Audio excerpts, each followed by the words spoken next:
I'm Jim Parks and I'm the creative director of Guildford Book Festival. At the moment I feel like a child in a sweet shop. I'm locked in with all the best writers and speakers and presenters this country has for an absolute feast of talks and lectures and chat basically in my hometown, which is lovely.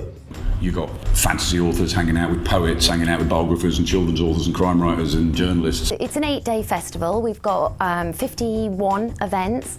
I squeezed one extra in. 50 would have been a rounder number, but we're on 51, with 80 fabulous authors. It's like Glastonbury for people who can read, except instead of Oasis, you've got Sophie Kinsella. Instead of Dodgy, you've got Jacqueline Wilson instead of Salman Rushdie. No, I got that the wrong way around. You've been around a long time and you started off when very few people knew of you.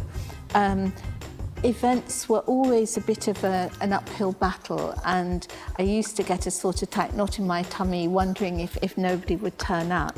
Now I am crossing my fingers, things are fine and it's lovely, so I am making the most of it and very happy that lots of people want to come and hear me talk. The event is pitched at, certainly if you're 8, 9 years old, you will be disappointed in the number of swear words that are discussed during the evening. You will be looking for a much wider range of them. But it's for discerning adults. No spanking involved though. Well, I enjoyed myself anyway.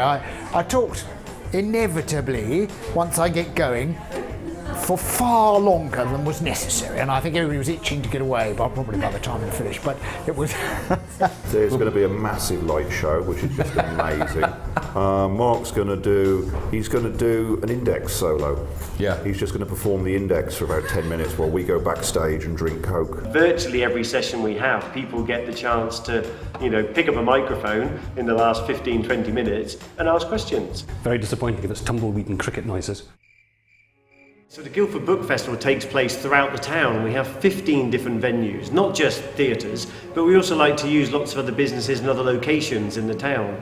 We've had tea shop events, lunch events, whiskey drinking events in bars. We were trying to take the sort of feeling of stuffiness that some people do associate with book festivals. We're trying to take that away and say, look, there's something for everyone. I've never stood in a sports gear shop and tried to flog books before, but there we are. I mean, these days, that's for one reason or another what I find myself doing.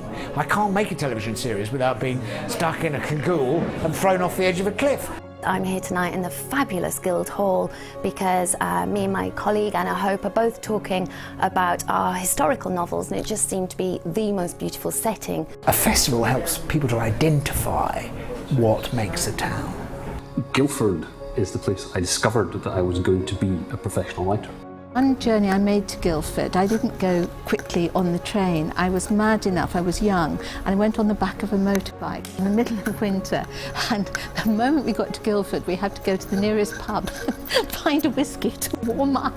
And I think the secret of Guildford is that it has everything you need. It's like a beautiful miniature version of your perfect town. Guildford is a fine example of the work of a civic society. It is a beautiful town. It's a lovely high street. It's a great example to the rest of Britain. How can you not love a town that has Cheese World? But it also encompasses a big region of the southeast because it's such a commuter town, and I think it's a fantastic opportunity to really wave the flag, not just for the book festival, but for Guildford and the beautiful high street and the beautiful countryside around it as well. Love books. Love travel.